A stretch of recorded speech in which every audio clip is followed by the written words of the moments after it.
요즘 기자들을 아주 나쁘게 표현할 때 기레기라고 부릅니다. 기자인 분들은 정말 듣기 싫은 말일 건데 사람들이 기자를 향해서 기레기라고 부르는 거 여러분 왜 그런지 다 아시잖아요. 그분들이 사실을 보도하기보단 자기 신문사나 방송국의 입장에 따라서 정치적인 또 색에 따라서 심지어는 뭐 기업의 이익을 대신함으로 뭐 등등의 이유들 때문에 기사를 사실로 쓰지 않고 뭐 거의 뭐 창작 수준의 기사들을 쓰기 때문에 이런 말들이 나오는 거죠, 이게. 그러니까 거짓을 따라 쓰는 기사를 읽을 필요가 있을까요? 근데 이제 유명 언론들 안에 속해 있다는 것 때문에 사람들이 그걸 읽고 어, 잠시 속기도 하고요. 어떤 경우는 뭐 계속 그렇게 믿어버리는 일들이 벌어집니다. 그러니까 이런 일을 하는 사람들이 기레기인 거죠.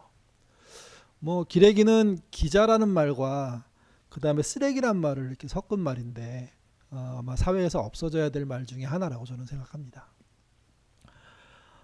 근데 뭐 여러분 다 아시는 것처럼 모든 기자가 기레기냐? 그러진 않죠. 실제 저널리즘에 입각해서 기자의 소명을 잘하는 분들이 있습니다. 그리고 그들에 의해서 감춰졌던 사실들이 드러나고 또 진실들이 파헤쳐지고 좋은 방향과 정책들이 로 나가는데 도움이 되기도 하죠. 요즘 기자들 중에 잘 활동하는 사람들의 어떤 흐름들을 표현하는 말이 하나 있습니다. 그게 체헐리즘이라는 말입니다. 이게 이제 체험 플러스 저널리즘인데요. 기자가 체험을 하고 또 거기에 따라서 기자의 정신에 따라 기사를 쓰는 거죠, 이게. 이런 기사의 기본은 상상이 아닙니다. 정치적인 입장이 아니고요. 이익을 챙기기 위해서 그런 것이 아니라는 겁니다. 오직 기자는 있는 사실을 최대한 가까이 가서 보고 그 다음에 자기가 알 수 있는 만큼 느끼고 그리고 그것을 자신의 역량껏 표현하는 거죠, 이게. 그래서 체얼리즘이라는 게 요즘 기자들 세계에서 중요한 이슈가 되고 있고 또 기사를 읽는 우리들의 입장에서도 이런 기사가 필요하다 하는 얘기를 하게 되는 거죠. 체어리즘이라는 이야기를 할 때 떠오르는 유명한 기자가 한 명 있습니다. 그분이 자신의 모토와 같은 모토를 하나 이렇게 밝혔는데 이런 거예요. 직접 겪어보니 조금은 알게 되었다. 여러분 기자의 말투치고는 굉장히 겸손합니다. 이게 무슨 말이냐면 기자는 있다, 없다, 아니다, 옳다, 그르다 이렇게 쓰려고 하거든요. 마치 자기가 알고 있는 사실이 진짜 사실이고 모두가 알아야 될 것처럼 아주 자신감 넘치게 쓰려고 하는데 이분은 그렇게 생각하지 않는 거예요. 본인이 직접 겪어봤지만 그래서 알게 된 건 조금이라는 거예요. 부분을 본 거라는 거죠, 이게. 이분이 주로 기사를 쓸 때 하는 행동은 우리 사회 속에 자신이 그러니까 기자가 경험해 보지 못한 어떤 상황에 있는 사람 또 이렇게 자기가 남자니까 여자들의 겪고 있는 문제 또 아이들이나 다른 세대의 문제를 직접 해보는 거예요. 그래서 이런 기사 내용이 있습니다. 그가 37살 때 80세 노인이 되는 체험을 했습니다. 먼저 80세 노인으로 분장을 하고요. 주로 이제 얼굴을 분장했겠죠. 그리고 옷을 입고 그 다음에 6kg이 넘는 노인 체험 장비를 착용 시내에 나간 겁니다. 그랬더니 시야가 좁아지더랍니다. 소리가 작게 들리기 시작하고요. 걷기가 불편해지고요. 허리 펴기가 힘든 거예요. 그러니까 80세 노인의 몸으로 강제로 도구를 통해서 몸을 만들고 그리고 이제 나가서 실제 목적지를 정하고 가보는 거죠. 이분이 가려고 했던 게 종로 3가에 있는 탑골 공원이었습니다. 어르신들이 많이 계신 그곳이니까 가야지 하고 그 센터를 나와서 계단을 오르고 내리는 것을 반복하고 난 다음에 그리고 마을버스를 타고 그리고 다시 지하철을 타고 종로 3가에 내려서 다시 또 계단을 올라서 탑골 공원에 간 거죠. 거기 가봤더니 자신가 체험하고 있는 실제 이 땅에 살고 있는 어르신들이 많이 있는 걸 보게 됩니다. 그리고 난 다음에 그가 어딜 가게 되냐면 홍대 앞을 갑니다. 그리고 가장 요즘 힙하다고 얘기하는 연남동에 가서 80세 노인으로서 한번 살아보는 거죠. 그리고 그가 알게 된 게 이거였습니다. 여러 가지 내용인데 두 가지 정도를 그가 강조해서 말했는데, 첫 번째는 본인이 80세 이상의 노인으로 하루 살아봤더니 대한민국, 특별히 서울 시내 안에는 노인을 위한 시설이 너무도 부족하다는 거예요.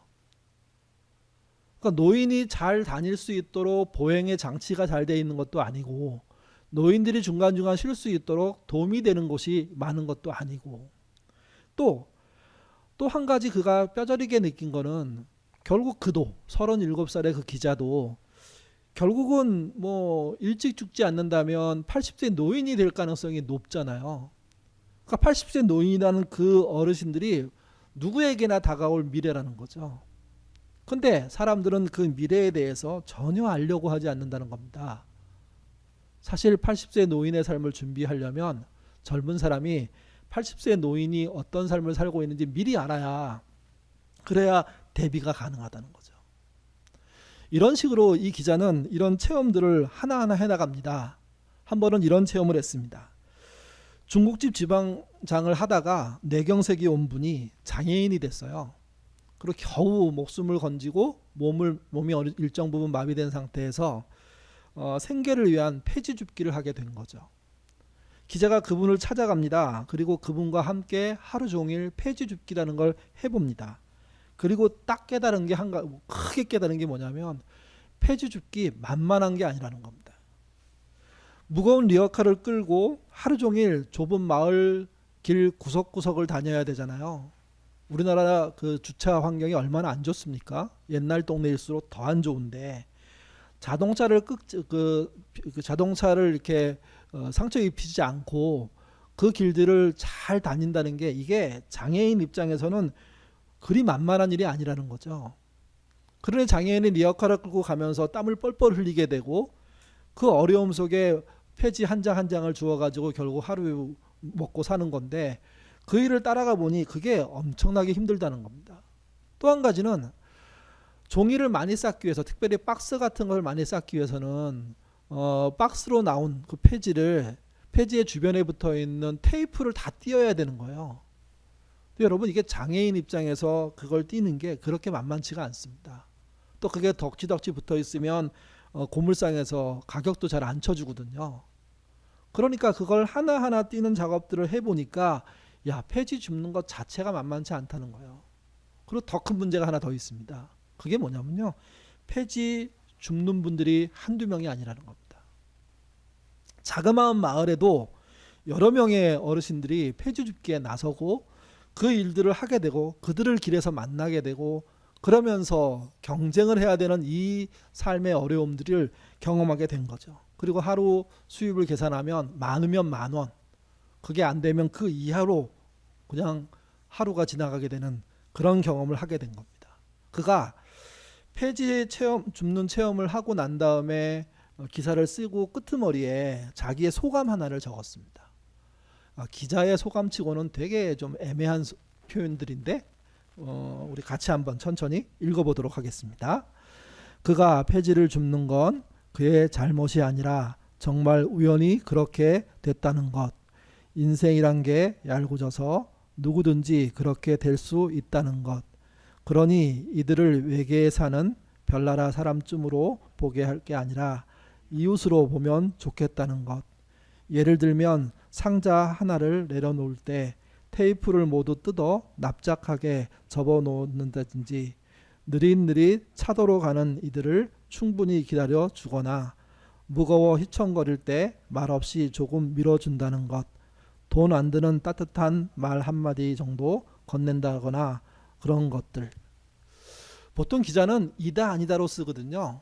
근데 여기는 전부 것이란 말로 말을 전부 이렇게 말줄임으로 끝냅니다. 그 기자가 폐휴지를 줍고 있는 장애인을 만나서 하루 살아보고 그의 인생에 대해서 뭔가 자신 있게 말할 수 없게 돼버린 거예요.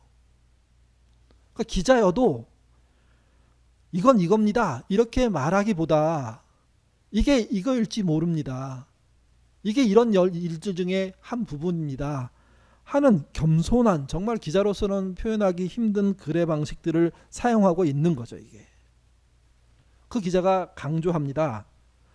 정말 좋은 세상을 위해 기자가 애쓸 거라고, 그런 세상을 위해 노력하는 기자가 돼야 된다고, 그래서 사람들의 삶에 뛰어들어가고 그 소식을 전하는 것, 이게 모두를 위해서 필요한 일이라고 생각하는 거죠.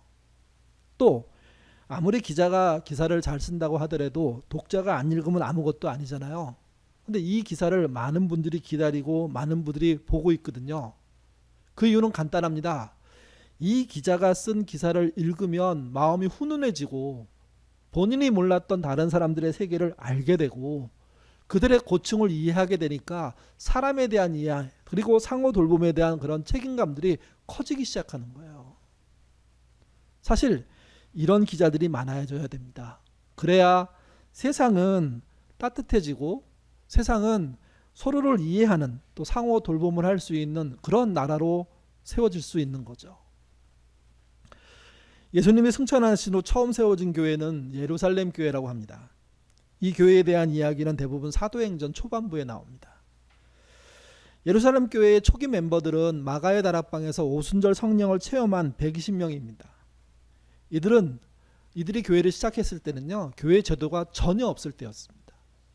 그러니 평상시에 회당 모임의 성격을 이어서 교회를 세우기 시작한 거죠.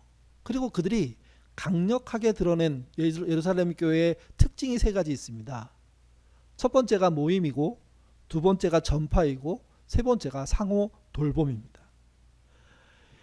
모임과 전파와 상호 돌봄은요, 예루살렘 교회가 보여준 하나님의 나라고 복음의 실체예요. 하나하나를 좀 뜯어서 보죠. 첫 번째는 오순절 성령 강림 이후에 예루살렘 교회는 날마다 모였습니다. 성경의 표현이 날마다인데 이게 매일매일 모였다는 뜻인지 아니면 약속된 날에 반복적으로 모였다는 뜻인지 좀 애매한 면은 있습니다. 근데 이 표현의 특징은 뭐냐면 능동적으로 많이 모였다는 거죠. 모이기 위해서 꽤 애썼고 시간을 많이 냈다는 겁니다. 그렇게 모여서 그들이 어떤 일을 했는지 이렇게 자세한 기록들은 없습니다. 근데 아주 이게 큼지막하게 그렇게 했겠구나 충분히 생각할 수 있는 기록들이 여러 군데 있는데, 그 중에 하나가 오늘 본문에 나와 있는 사도행전 2장 42절입니다. 같이 읽어보겠습니다. 그들이 사도의 가르침을 받아 서로 교제하고 떡을 떼며 오로지 기도하기를 힘쓰니라. 저희가 공동가정 할 때 이번 주 공동가정도 그런데요, 가르치는 교회냐 사귐의 교회냐라는 이야기를 저희가 하거든요. 42절을 보면 가르치는 교회와 사귐의 교회가 같이 들어 있습니다. 근데 이제 우리가 쓰는 말에는 가르칠 교자만 쓰는 교회를 쓰죠. 사실은 사귈 교자를 쓰는 교회도 존재하는데 42절이 그렇다는 거죠. 사도의 가르침을 받아 서로 교제하고 떡을 떼며 오로지 기도했다. 기도만 했다는 뜻이 아니라 그들의 모든 끝은 기도로 연결됐다. 이렇게 보시는 게 맞습니다. 그러니까 그들이 모여서 이런 일들을 반복적으로 한 거예요. 여러분, 자발적으로 이런 일을 반복적으로 하면 내부 결석이 좋아집니다. 서로가 든든한 이렇게 협력할 수 있는, 연대하고 있는 실체들이 되니까 모일수록 신나고 재밌고 은혜스럽고 감사하고, 더군다나 그때 모였던 사람들은요, 신분적으로 다른 경우가 많았습니다. 남녀가 섞여 있는 경우가 많았습니다. 그 밖에도 여러 가지 세상의 차별을 무너뜨리고 함께 모였던 거거든요, 이게. 두 번째는 전파입니다. 예수님의 부활을 예루살렘 교회 사람들은 예루살렘 곳곳에서 전파했습니다. 그러자 따라오는 게 있었죠. 강력한 박해입니다. 같이 보시죠. 5장 17절에서 18절 말씀 읽겠습니다. 대제사장과 그와 함께 있는 사람, 즉 사두개인의 당파가 다 마음에 시기가 가득하여 일어나서 사도들을 잡아다가 옥에 가두었더니. 제가 이제 보통 이런 본문을 얘기할 때 전파란 말을 안 쓰죠. 전도라고 쓰는 경우가 많습니다. 근데 오늘날 전도라는 단어는 외부 사람을 교회 내로 데리고 오는 걸 말하기 때문에 오늘 본문에 그대로 쓰기는 이게 맞는 말이 아닙니다. 이때는 사람을 교회로 데리고 오기 위해서 전파를 한 게 아니에요. 예수님이 누구신지를 드러내기 위해서 전파를 한 거거든요.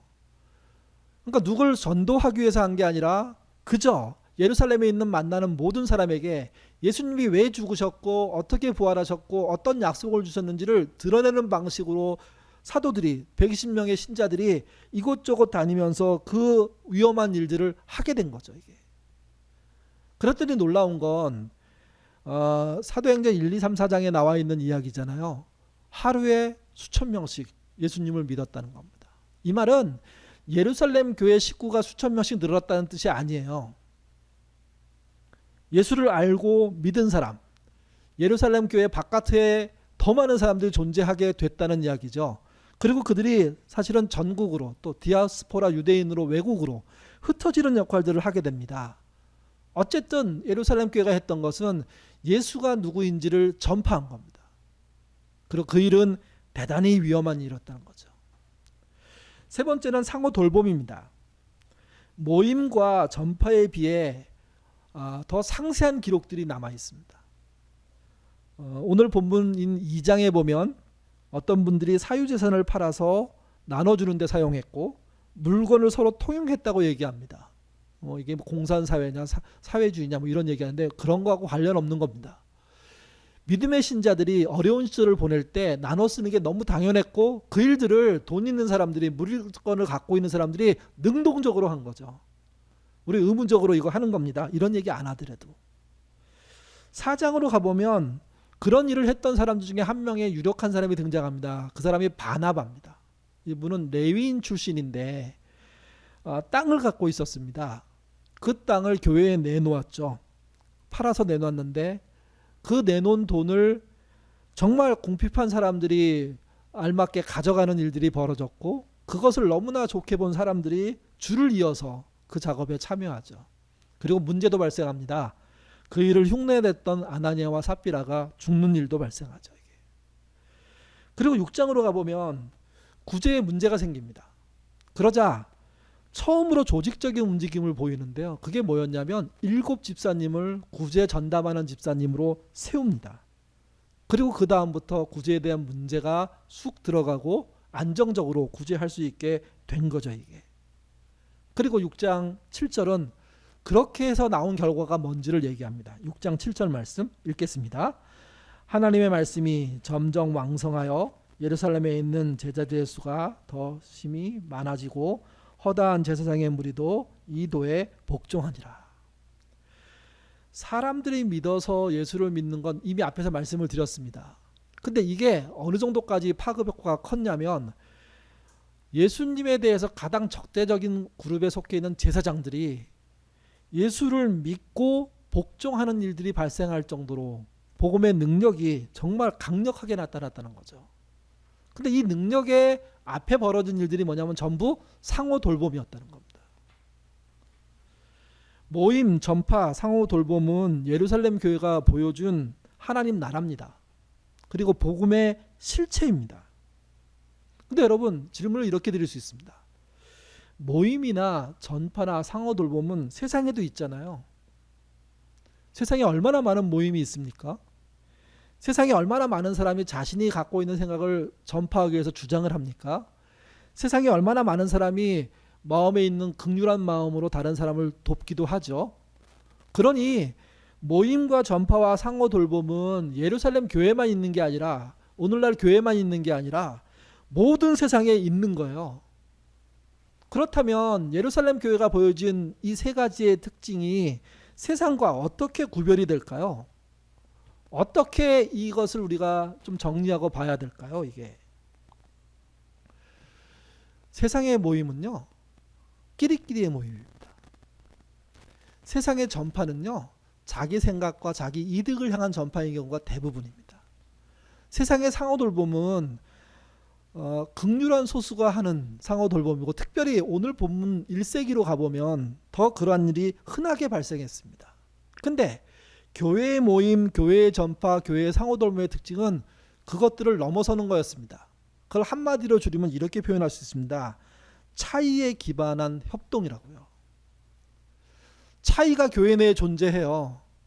그 주인과 종이 존재하고, 남녀가 존재하고, 인종이 존재하고, 나이 차이가 존재하고, 재산의 차이가 존재하잖아요.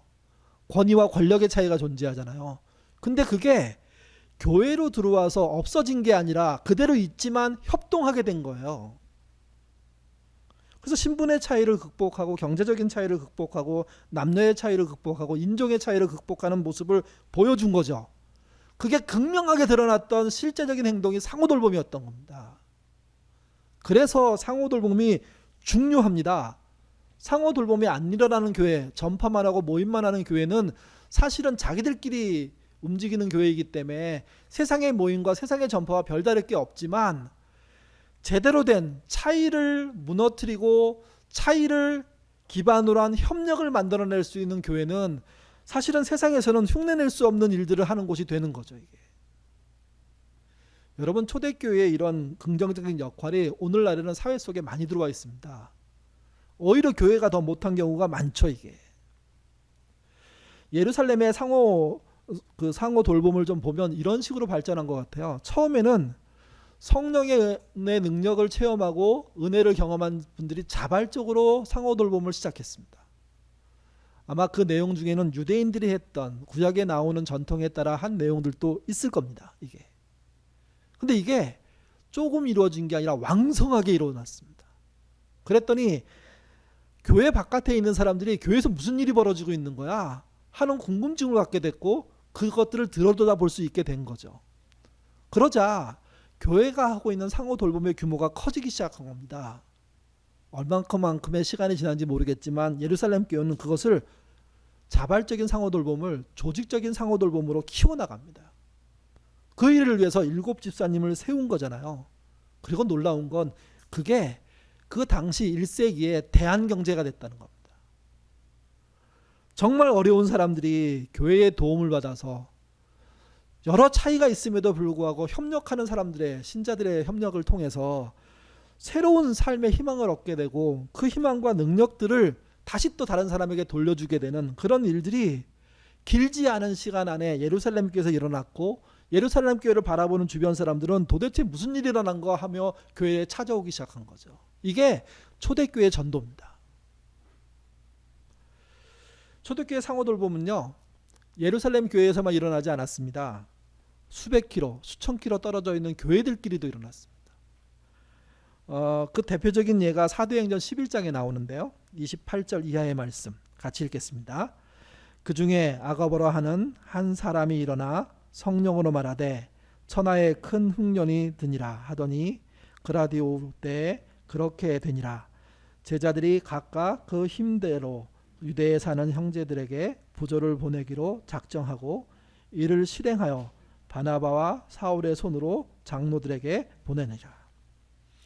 11장의 이야기는 안디옥 교회의 이야기거든요. 안디옥 교회에서 예배를 드리고 있는 그들이 예루살렘 교회가 큰 흉년 때문에 어렵게 됐다는 소식을 들었습니다. 그렇게 정말 능동적으로 상호 돌봄을 하는데 이제 그게 중단되기 시작한 거예요.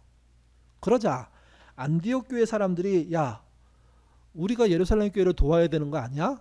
해서 자신들도 풍요롭지 않음에도 불구하고 나름 십시일반의 돈을 모아서 바울을 통해서 예루살렘 교회 장로들에게 실제 물질을 지원합니다.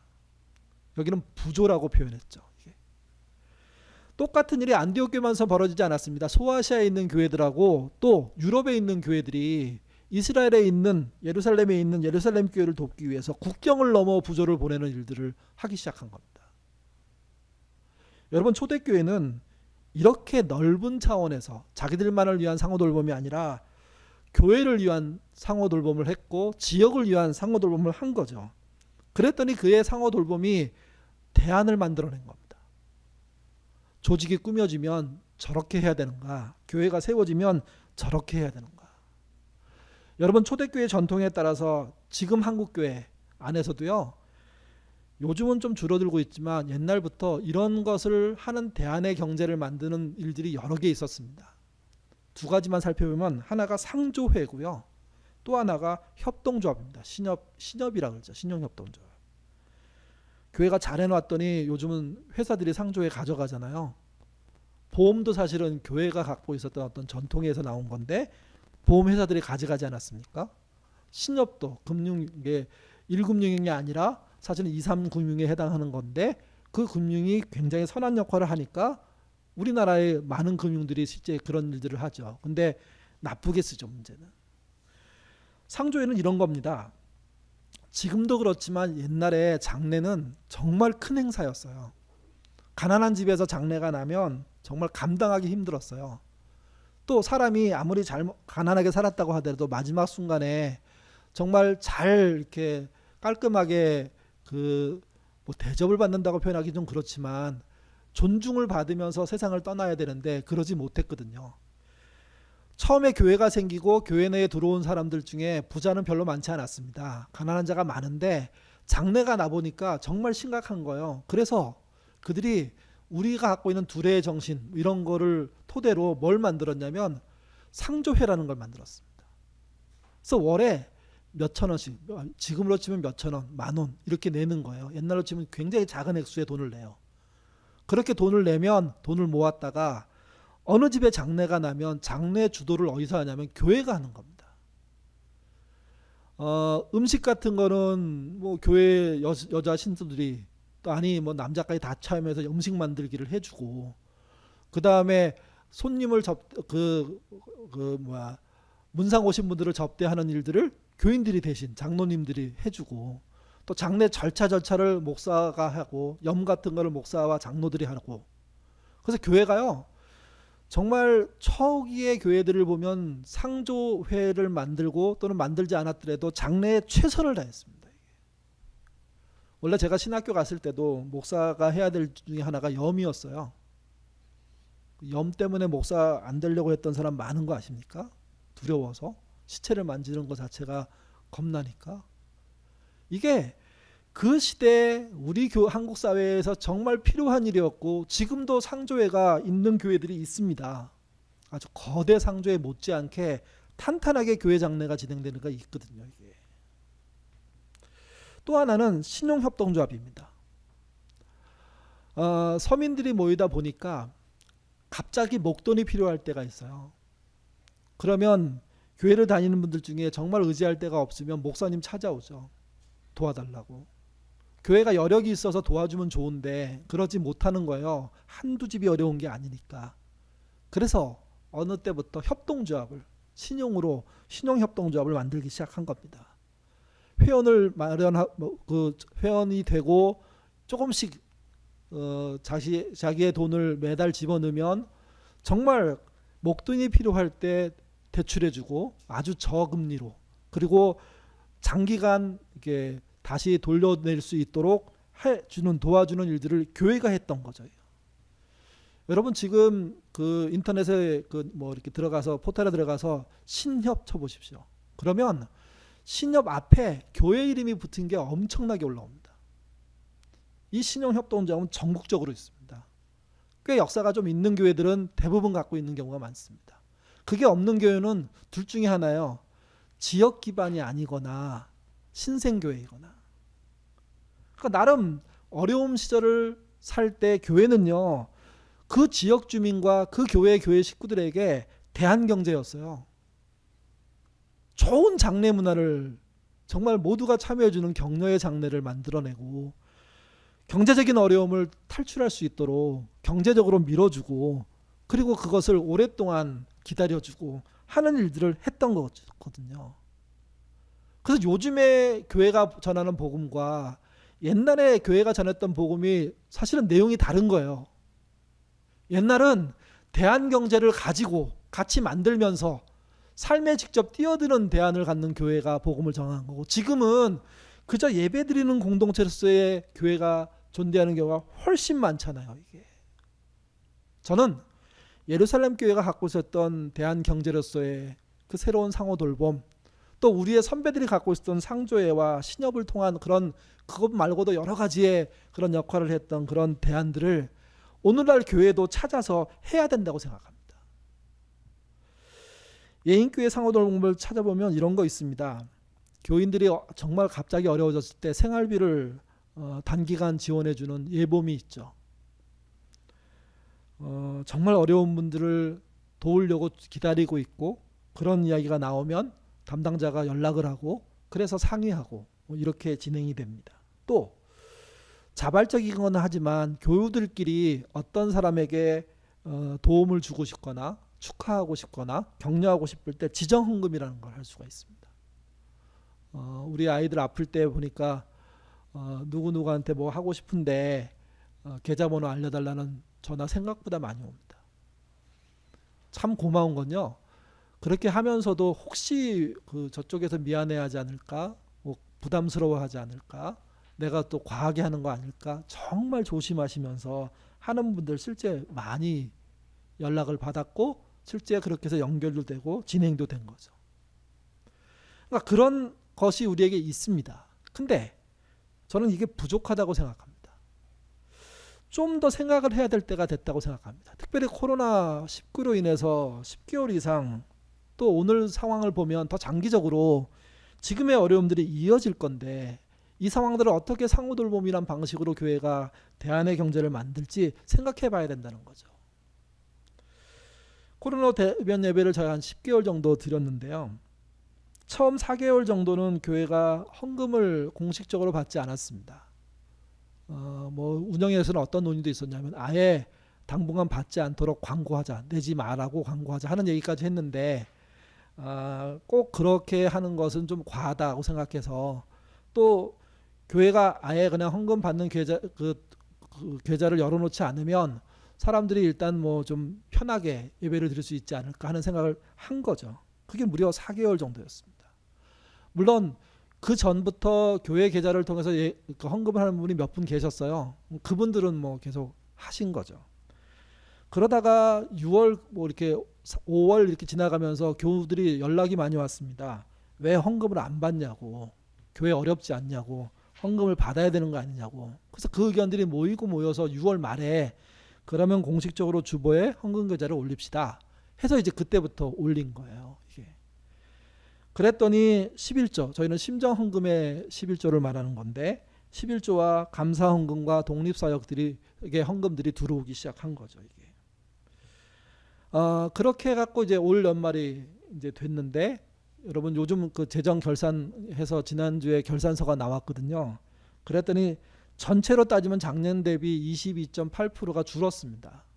뭐가 왜 줄었을까라고 생각해 봤을 때, 그냥 자세하게 파악하지 않고 기간과 여러 가지 상황을 했을 때 4개월 동안 헌금 받지 않은 거, 그리고 또 하나 저희가 온라인 헌금하면서 이제 없어지게 된 게 주정 헌금이거든요. 10개월 동안 주정 헌금 받지 않은 거, 이런 거 합쳐 봤을 때 이 부분이 빠지고 나머지 부분에서는 교인들이 되게 성실하게 교회를 세우려고 애썼구나 하는 감사함이 생겼습니다. 근데 문제는 줄어든 건 줄어든 거예요. 그래서 내년에 2021년 예산을 절감해서 세우고 있습니다. 지금 그것 때문에 아마 운영위원들이 참 힘들고 독립사역자들과 여러 격론을 벌이면서 뭐가 중요한지 어떻게 해야 될지 지금 그거 하고 있거든요. 이게. 그러니까 지난해 우리가 일부러 헌금을 받지 않은 그 시간을 빼고 우리 교인들이 나름 애썼는데 그 결과가 22.8% 적어졌으니까 새로운 2021년은 어떻게 할까 고민해야 되는 거죠. 전반적으로 좀 축소해서 세울 겁니다. 근데 예산을 축소해서 세운다고 해서 상호돌봄이 사라져서는 저는 안 된다고 생각합니다. 그래서 제가 운영위원들한테 제안을 드렸습니다. 제가 설교 때, 그리고 이번 주중에 있는 아둘람 모임 때 제안을 교회적으로 하나 하고 싶다고. 그 제안은 이런 겁니다. 내년 1월 첫째 주부터 여러분들 주정 헌금을 해주시면 좋겠습니다. 그 주정 헌금으로 보내주시면 그 헌금을 모아서 상호돌봄에 쓰려고 합니다. 근데 보내실 때 한 명이 5,000원으로 주정 헌금을 정하시고 보내주시면 좋을 것 같아요. 그래서 주정 헌금으로 들어오는 돈을 2주 정도 모아가지고 우리 교우들을 돕거나 아니면 복음주의 단체들을 돕거나 하는 방식으로 사용하겠습니다. 많이 모아가지고 한꺼번에 쓰지 않을 거고요. 2주 단위로 모아서 2주 단위로 계속 쓸 겁니다. 그래서 그 주에 누군가 우리 교우 중에 어려운 일이 있으면 바로 그 헌금에서 도와주고, 복음주의 단체들이 좀 엄청나게 흔들리고 있거든요. 후원이 다 끊어지고 해서 정말 운영 자체가 불가능한 상태로 가고 있는데 그런 단체들과 우리가 알게 되면 일시적으로 그들을 도와주고 하는 방식으로 했으면 좋겠어요. 제 생각에 한 100여 명이 주정헌금을 해주시면 주에 50만 원 정도가 되겠죠. 그리고 두 주 합치면 100만 원 정도가 되겠죠. 150명, 200명이 해주시면 그보다 훨씬 많은 액수가 될 겁니다. 100만 원, 200만 원이 작아 보이지만 어려움 당한 사람에게는요, 숨통 트이게 할 수 있는 길이고, 그런 길들을 교회가 만들어 놓고 그걸 위해서 우리가 마음을 모으면서 사실은 세상을 위한 교회로서의 어떤 발돋움을 준비할 수 있다는 겁니다. 이름을 이렇게 정했으면 합니다. 주정, 상호, 돌봄, 헌금이라고요. 일종의 십시일반을 좀 하자는 겁니다. 그리고 이때 모인 돈은 교회의 일반 재정으로 쓰지 않고 우리 교인들과 복음주의 단체들을 위해서 쓰는 방식으로, 그래서 우리가 여전히 어려운 상황이지만 예루살렘 교회가 보여주고 한국교회 선배들이 보여줬던 그 상호돌봄의 전통을 버리지 않은, 오히려 확장시키려고 애쓰는 교회가 되고 싶다는 겁니다. 모임도 중요합니다. 근데 우리를 모이지 못하잖아요. 그래서 비대면 방식으로 온라인으로 이렇게 얼굴을 보는 겁니다. 빨리 이 일이 끝나서 여러분의 얼굴을 봤으면 좋겠습니다. 또 전파해야 됩니다. 교회를 성장시키기 위한 전파가 아니라, 교회에 데려오는 전도가 아니라 예수가 그리스도이시고 그분이 이 땅에 어떤 일을 하셨는지를 알리는 전파 멈추지 않아야 됩니다. 그리고 상호돌봄 해야 됩니다. 교회 내에 서로가 서로를 도와서 차이를 기반으로 한 협동이 이루어지게 하고, 그 협동을 진정한 복음의 내용으로 알고 구현해내려고 애쓰는, 수고하는 면들이 있어야죠. 예루살렘 교회가 서로 기부했던 것처럼 우리의 선배들이 상조회를 만들고 신용협동조합을 했던 것처럼 우리도 우리의 방식으로 상호돌봄을 해나감으로 말미암아 우리 안에, 우리 바깥에 있는 이들을 도울 때, 최대치 다 할 수는 없지만 할 수 있는 만큼 하려고 애쓸 때, 그럴 때 지금 이 시대에 필요한 교회가 되는 거죠. 지금 이 시대에 필요한 교회가 돼야 여러분, 코로나가 끝나고 문화센터가 이후의 시대를 우리가 준비할 수 있게 됩니다. 문화센터 이후 역시 만만치 않을 건데, 그동안 우리가 한 교회로서 모임을 하고 한 마음으로 전파를 하고 한 마음으로 상호돌봄을 해보지 못하면 코로나 이후 문화센터 이후를 준비하는 것 자체도 그냥 말뿐일 가능성이 높습니다. 그래서 제안드립니다. 주정, 상호돌봄, 헌금이라는 걸 연초부터 했으면 좋겠고요. 그걸 할 때 이번 헌금은 어디에다 쓰일 겁니다. 이렇게 안내 말씀드리도록 하겠습니다.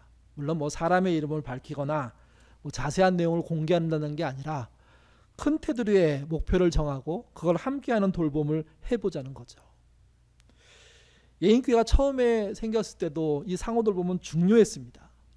그리고 교회를 끈끈하게 만들고 하나 되게 하는데 너무나 필요했습니다. 지금 이게 필요하다고 생각합니다. 상호돌봄이 그저 십시일반 정도가 아니라 복음의 내용이기 때문에 그렇습니다. 이번 한 주 이 일들에 대해서 한번 고민하고 기도해 보시고요. 아둘람 모임 때 의견 교환하도록 안내 말씀드리는데, 의견 교환해서 더 좋은 의견들 많이 주셨으면 감사하겠습니다. 기도하겠습니다. 자비로우신 아버지 하나님, 예인교회가 세상을 위한 교회가 되고 싶어 합니다. 그런 마음으로 정말 어떤 길을 가야 할지 고민하고 있습니다. 오늘은 더 강력한 상호돌봄의 필요성을 나누었습니다. 오늘 설교와 또 이번 주 아둘람 모임을 통해서 우리가 더 강력한 상호돌봄을 어떻게 할 수 있을지 의견을 내놓고 또 참여하는 기회가 될 수 있도록 주님 인도하여 주옵소서. 교회는 분명히 하나님을 예배함으로 존재합니다. 복음을 선포함으로 존재합니다. 그러나 더불어 상호 돌봄을 함으로 차이를 기반한 협동이 이루어질 때, 협력이 이루어질 때 더 뚜렷하게 세상의 존재함을 보일 수 있습니다. 예인교회가 진정으로 복음으로 사는, 복음을 보이는 교회 될 수 있도록 도와주시고, 그로 인해서 예수 믿는 사람들이 늘어나는 은혜 또한 있도록 주님 인도하여 주옵소서. 2021년 여러 가지로 긴축해야 합니다. 교회만이 아니라 우리 교우들의 삶도 그럴 겁니다.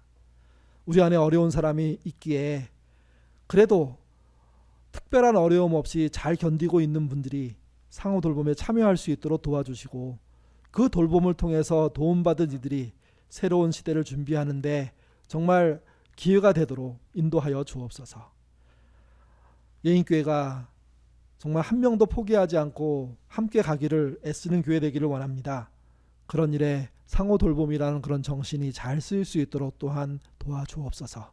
감사하며 예수님 이름으로 기도드립니다. 아멘.